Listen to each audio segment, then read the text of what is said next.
காஞ்ச மிளகாய் வந்து 35 கிராம் எடுத்து ஃபஸ்ட்டு ரன் பண்ணி எடுத்துக்கலாங்க.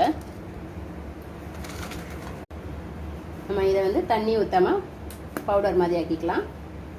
இந்த மாதிரி நம்ம மிளகாவை தண்ணி ஊற்றாமல் அரைச்சாச்சு. இப்போ வந்து இதுக்கு தேவையான அளவு உப்பு,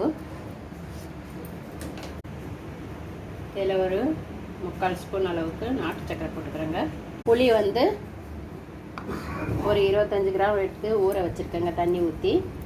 இதையும் நல்லா பிசைஞ்சிட்டு அதில் ஊற்றி அரைச்சிக்கலாம். அரைச்சி வச்ச புளியை இதில் போட்டு நம்ம அரைச்சி எடுத்துக்கலாம்.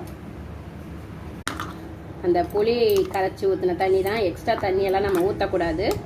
இந்த மாதிரி நைஸாக அரைச்ச பிறகு 100 கிராம் பூண்டு எடுத்து வச்சுருக்கேங்க, அதையும் போட்டு நல்லா நைஸாக அரைச்சிக்கலாம்.